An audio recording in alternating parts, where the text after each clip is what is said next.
Hello, hello. Magandang gabi, magandang umaga, magandang hapon sa lahat. Gerard Claudio here. Sa video na to guys, ang pag-uusapan natin is ano ba yung dalawang mindset, ano ba yung dalawang paniniwala o belief na dapat mong bantayan sa network marketing business mo.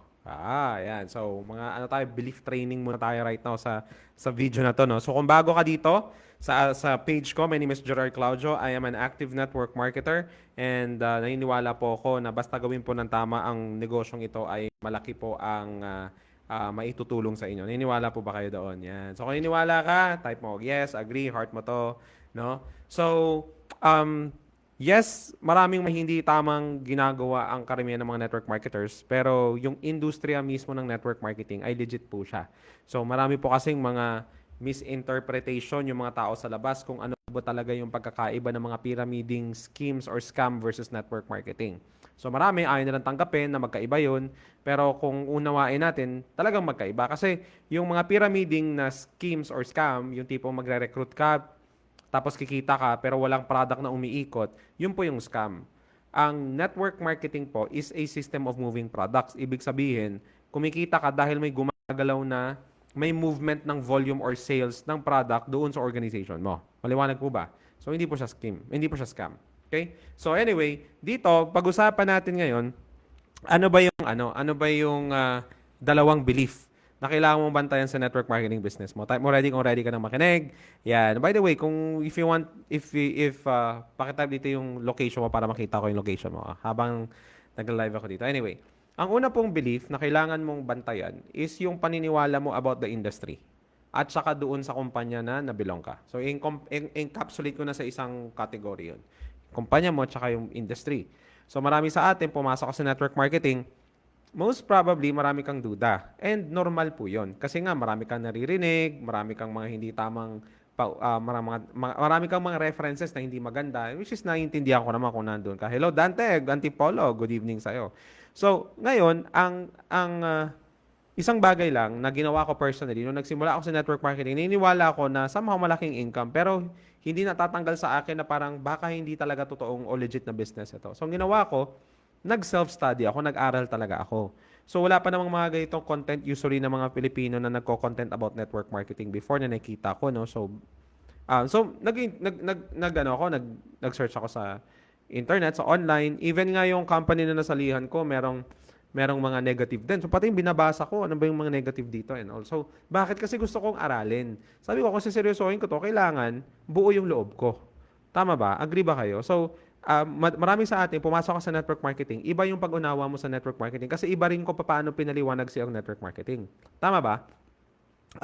Most probably, marami sa inyo nag-join dito, akala mo copy-paste lang gagawin mo, post-post lang, or baka akala mo yung gagawin mo dito is, share-share lang ng links. Alam mo, mga ganun, yun yung mga simpleng pag-unawa natin sa network marketing na hindi natin naunawaan na this is a business. Tama ba? Hindi po ito yung tipong mag-share-share ka lang, copy-paste lang. Pag hindi na-work, sasabihin mo, hindi para sa akin tong business na to. Medyo malabi yung ganun pag ganun yung pag-unawa natin sa business. Tama ba? This is a network marketing business, which means it requires skills, dedication, time mo. Tama. So, but I think ang pinakaunang aayusin natin kung tatanungin kita, gaano ka sold out sa network marketing as an industry and as a business? Ngayon, kung you just need to be honest with yourself. Ngayon, kung may duda ka pa at saka hindi ka pa ganun ka sold out, wala namang problema. Okay lang ba magbigay ako ng tips sa'yo? Ang gagawin mo ngayon is bigyan mo yung sarili mo ng pagkakataon na aralin siya. Tulad ng ginawa ko, mag-self-study ka. Okay? Ngayon, kung meron kang hindi talaga tawag dito, yung belief mo, hindi pa, panoorin mo ako araw-araw dito, di ba? Or panoorin mo lahat ng mga videos sa content ko dito. Most probably, marami kang matututunan dito. Okay? So, kaya po ito yung dahilan kung bakit natin itong ginagawa, itong business na to. Kaya po, effective din kung lalo na po kung nag invest ka sa mga programs na mga trainings na outside po sa company ninyo. Kasi at least may rinig mo ibang perspective na i-encourage ka. Kaya kung hindi ka pa naka-register sa Dominate 2.0 na batch 2, so December 15 to 20, I recommend na mag-register ka. No? I extended the promo price kasi ang original price nito ngayon, tinaas ko siya ng 6,900. Kasi grabe talaga guys yung effort ko talaga sa pag-bibi. Na-realize ko, sabi ko grabe no. Oh, so, price will be increasing soon. So, I suggest you grab the slot right now habang 3,900 ba siya. So, hindi ko pa binabago dyan sa my site. So, it's still 3,900. So, if you, if um, you want to expand your belief about this industry, then be a part of this. Kasi regardless of your company or product or compensation plan, I would want you to win in your network marketing business. Kasi at the end of the day nga, naniniwala ako na nag-network marketing ka kasi nga may pangarap ka. Tama ba? May goal ka eh. Gusto mong umangat sa buhay. Gusto mong umangat yung antas mo sa buhay. Hello, Jeannie Manalo. Magandang araw. Okay? Tama ba? Tama ba? Type nyo nga tama. Nandito ka eh, diba? So, regardless of your company, product, or compensation plan, I want you to win. So, kung hindi ka pa nag-register, go ka to dominatemlm.com. Dominatemlm.com. Dominatemlm.com. Register ka dyan. And then see you sa December 15 to 20. If you have any difficulty about payment, message mo ako, especially sa personal ko na profile na messenger. Or email mo ako para mag-guide kita. Okay? So I want you to be there. No? This, irigalo mo daw sa sarili mo ngayong Pasko. Diba, irigalo mo na sa sarili mo to. Now, I mean, marami kang for sure na regalo mo kukuha ngayong Pasko. Pero your best gift is for one of the best gift na matatanggap mo or irigalo mo sa sarili mo is yung personal na investment po para sa growth mo. Tama ba? Yung nga tama kung agree ka sinasabi ko. Okay? That's the first one. Secondly, na kailangan mong bantayan na paniniwala is yung paniniwala mo sa sarili mong kakayahan. Ngayon, hindi po ako naniniwala na believe in yourself lang. Pagpasensya nyo na po, I don't mean to offend people, naniniwala ka sa believe in yourself principle. Kasi hindi ako naniniwala na paniwalaan mo lang yung sarili mo. I think it's more on paniwalaan mo na ginawa ka ng Panginoon, you were created with ability, skills, and talent, which means direct tayo sa Panginoon. Kasi ako, I'm a Christian by faith. So, which means most of our insecurity comes from our lack of results pa, which is natural lang naman yon. Okay? Kasi hindi mo pa nare-refine yung skills eh. Pero isang bagay lang na gusto kong ipaunawa sa karamihan na meron kang angking talino at kakayahan na ang Panginoon sa iyo ay binigay. Maliwanag ba yon? Hindi ka po zero. Maliwanag ba? Lalong-lalo na sa aspeto ng communication, aspeto po ng aspeto ng pakikipag-usap sa ibang tao. Ngayon, people will say, alam mo dyan, hindi ako nakikipag-usap sa tao. Ako, tahimik lang ako. I mean, may mga ganong tao talaga. Pero sa tingin mo ba, ilabas natin yung usapang negosyo. Ilabas natin yung usapan ng pagne-network. Sa tingin mo ba, mas makaka-benefit ka sa buhay kung maayos ka makapag-usap sa ibang tao, magkag-communicate? Tanungin kita. Mas magiging vibrant ka na tao kung maayos ka makapag-usap. Do you think transactions will be much easier kung maayos ka makapag-usap sa tao? Type mo yes. Giorgio Aparece, magandang araw. Type mo yes. So anong ibig kong sabihin? Kasi ang mga skill set para umangat ka sa network marketing are the basic or core skill set na kailangan mo rin para maging maayos ang pakikipagtungo mo sa ibang tao. Like communication. Alam mo yun, self-control. Yung pag-control mo ng sarili mo, articulate mo yung mga sinasabi mo, di ba? Kasi usually, sinasabi na iba, ayoko mag-join sa ganyang business kasi alam mo, hindi ako marunong magbenta eh. Ayoko magre-recruit. Ganun. Pero labas natin yun. Kung titingnan mo lang yung proseso, kung paano natin ginagawa ang business, still communication eh. Tama ba? So, your ability to communicate. So, ba't ko sinasabi to? Kung may duda ka sa sarili mo, most probably kasi, wala ka pa talagang may na-prove sa buhay or hindi mo pa nakita na yung skill set na yun is nag-produce something na resulta para sa'yo. And that's understandable. Kaya, kung wala ka pang result sa network marketing, the more na dapat nag-e-effort ka na humataw. Hindi dapat na wala ka nang result, hindi ka pa humahataw. So, nagdo-double na yung doubt mo. Tama ba? Sabi nga ni Alex Hormozy, the only antidote for self-doubt, okay, or doubt, is result. Which is ang result, galing yan kung talagang hahataw ka. Tama? Wala to yung mga mantra ng mga ayaksep, attract. Hindi talaga ako benta sa ganun, guys eh. Hindi ako benta sa ganung style, mga confident ako kasi nagmantra ako, ganito, manifesting ako. Guys, kahit mag-manifesting ka buong araw, kung hindi ka lalabas sa kahahata, maniwala ka, wala pong magbabago, ang kumpiyansa mo ganun pa rin. Nakuha ba? Kailangan mo ma-prove sa sarili mo na binigyan ka ng Panginoon ng angking talento at binigyan ka ng Panginoon ng innate na skills at talent para may angat mo yung sarili mo kung nasaan ka ngayon. Hindi ka po zero. Okay lang ba? So, kailangan mo lang ma-discover o kailangan mo lang ma-refine, kailangan mo lang ayusin, kailangan mo lang pagbutihin. Nakuha nyo ba? I-improve yung skills mo. Lahat tayo binigay tayo ng Panginoon ng ability na mag-communicate kasi tayo eh, 'di ba? Tao tayo, binigyan ka ng sarili ng Panginoon ng ganun. So yung ability na magbenta, lalo na po, I hope mga network marketers, wag niyong i-demonize o wag sanang pangit ang view sa pagbebenta. Kasi nasa negosyo tayo, hindi ka magbebenta. Tama ba? I hope nasa level ka na magunawaan mo, nga pala tama, no? Kailangan ko mag-sell. Hindi kasi ako marunong magbenta. Yun, kung hindi ka marunong, aralin. Pero yung sasabihin mo na mag-join ka sa isang network marketing company kasi hindi kayo nagbebenta dyan, medyo malabo yung ganung spiel, guys. Sa totoo lang, sinasabi ko na sa inyo.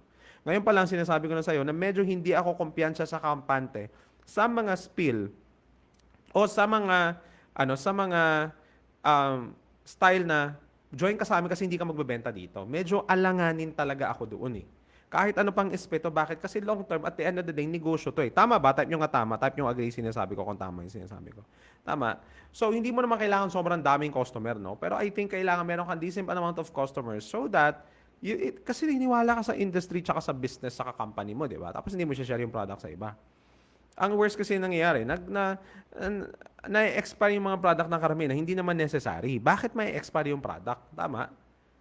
Right? Kasi pinabili na ng account tapos hindi naman tinuruan kung papaano. Alam mo yun, gamitin lang daw tapos na-expire. Hindi mo na mauubos lahat kasi napakalaki. Kasi ibig ko sabihin, diba, sinasabi ko to kasi I hope na unawaan ninyo na there's nothing wrong with selling. So, kung sasabihin mo sa akin na ayoko mag-network kasi, I mean, gusto mong umangat sa buhay, gusto mong yumaman, edi ayusin natin yung skills. Kaya I really suggest na umattend kayo sa Dominate 2.0 na batch 2 on December 15 to 20. Again, nasa promo price pa siya hanggang ngayon. Kasi marami pong nagre-request sa akin. So, para tulungan kita, actually, kasi original price talaga niya, 6,900. Pero nasa 3,900 siya. Right now, dyan sa may order site. So, go ka to dominatemlm.com, register ka, and then, be there. Kasi makakatulong sa'yo to eh. Magkakaroon ka ng kumpiyansa. Magkakaroon ka ng tamang pananaw. Ay, okay, ganito pala. Kasi marami ako ituturo doon, guys, na hindi ko na ituro sa iba kong mga courses. Maniwala kayo sa akin. Marami akong ituturo dito na hindi ko na ituro sa ibang mga courses ko. So, my suggestion is, iregalo mo na sa sarili mo yan. Okay, hanapan mo, kasi hindi naman to expense. This is an investment para sa sarili mo. Okay? I believe makakatulong sa iyo to na umangat yung kumpiyansa mo sa network marketing as an industry at saka business. Regardless of your product, company, or compensation plan, makakatulong sa ito. Clear po ba? Type nyo nga clear. Evelyn Revibes, hello, Ma'am Darlina, kamusta? So, yun yung dalawang mindset. Okay? Yung dalawang belief. Unang, babantayan mo, if you will rate your belief from 1 to 10 sa industry na ginagawa natin, gaano ka naniniwala? From 1 to 10. Ikalawang belief is belief mo sa sarili mong kakayahan o yung God-given talent or skills mo. Tama. Ngayon, wala pong fixed na talent at saka skills. Ano ibig sabihin na walang fixed? Kasi karamihan, ang paniniwala nila, ang skills at saka talent is fixed siya. Bawat isa sa atin, meron tayong highlighted na talent or skill eh. Tama. And paniniwala ko, yung mga skills at saka talent natin yun, pwede mo magamit para ma-multiply yung network marketing business mo. Halimbawa, may mga tao na by nature, caring lang talaga sila. Alam mo yung parang, they just care for people naturally. May mga tao na per numbers, talagang figures. Each of those has their own strength. Pero yung mga lakas na yun, o yung strength na yun, pwede nang gamitin to grow their network marketing business. Maliwanag ba? Tama? May mga tao na hindi sila sanay sa malaking crowd. They are more on one-on-one. May mga tao na hindi sanay sa one-on-one. They are more on crowd. Either of those skills will also be beneficial for their network marketing business. Maliwanag po ba? Clear po ba? Type nyo nga clear kung maliwanag yung sinasabi ko. Tama? So babantayan mo yung self-talk mo, bale. Babantayan mo sinasabi mo na, ay, pangit itong network marketing. Ay, hindi naman totoo to. Bakit ito yung kumpanyang pinasukan ko? Ay, bakit ganito yung skills ko? Alam mo, babantayan mo yung self-talk mo. Kasi ini-inventory mo din yung pumapasok sa isip mo. Kasi most probably, baka ikaw rin yung nagsa-self-sabotage. Ikaw rin sumisira sa sarili mo sa proseso. Tama, kasi yung paniniwala mo, hindi mo pa siya na-build at saka na-establish ng maayos. Maliwanag po ba?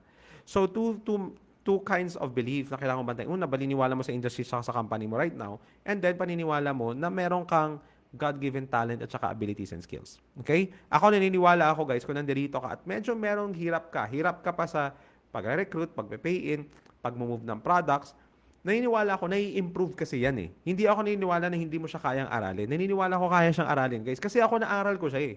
Hindi naman ako marunong before, naaral ko siya, inaral ko lang. Tama ba? So, kahit yung online, kahit yung branding, lahat ng yan, lahat ng mga skill set na to, inaral ko lang siya sa proseso. And I hope ikaw rin. Huwag mong susukuan ng network marketing business mo simply because you have few discouragement along the way. Huwag kang mapapagod na maghanap ng kasagutan sa network marketing business mo dahil lang sa na-reject ka ng ilang beses. I hope ang i-embrace mo na mindset is hindi ako mapapagod maghanap ng kasagutan sa network marketing business ko. I will continue to find answer. I will treat this as my journey and my upskill and level up ko sa buhay. Clear po ba? Tama po. So, yun po yung dalawang belief, no? So, marami ring tayong mga hindi tamang expectations sa business na to. Lalo na halimbawa, ang mindset na karamihan, siguro kung mas dadamihan ko yung ika-capital ko, mas mabilis yung chances ng success ko. Potentially, pinapalaki mo. Okay. Potentially, pinapalaki mo.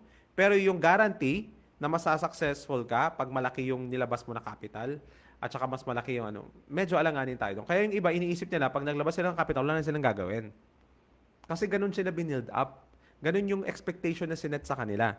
I hope kung nandirito ka at nandun yung nangyari sa'yo, yes, medyo frustrated ka kasi hindi tama yung sinabi sa'yo. Pero I hope baguhin mo na kasi nandirito ka na kinig ka na ngayon dito sa akin. And eventually, na-realize mo, tama, no? So, nandirito ka na rin naman, nag-network marketing ka na, aralin mo na. Discover, be curious about it. Pero bigyan mo yung sarili mo ng pagkakataon, take time. Give yourself that chance. Don't be so hard on yourself. Sabihin, hindi ko agad natutunan ng isang linggo. Isang linggo pa lang.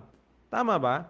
Pwede bang paangatin mo pa ng mga, like, give yourself maybe a year or 2 or 3 to study the process. Pero maaaral mo lang ang network marketing kung hahataw ka araw-araw regularly. Hindi mo to maaaral kung every once in a while ka lang, twice a year ka lang humahataw, talaga matatagalan ka. Pero kung gusto mo mapabilis ang resulta mo, bilisan mo yung hataw. Bilisan mo yung pag-execute. Kasi ang tunay na aral dito is yung matututunan mo dito, yung learning mo, ma-implement mo agad para ma-adjust mo agad. Okay? Ma-implement mo siya. Learning ba? Type nyo learning now. Again, I'm inviting you, go to dominateMLM.com, is still in the promo price, and kasi gusto ko ng tulong sa iyo. Okay? Yun na naman for me. God bless everybody. I hope may natutunan ka dito. Share mo tong video na to. Tag nyo mga ka-team dito. Okay? Kung first time mo dito, welcome ka sa page natin and welcome sa network marketing industry. God bless everybody. Bye-bye.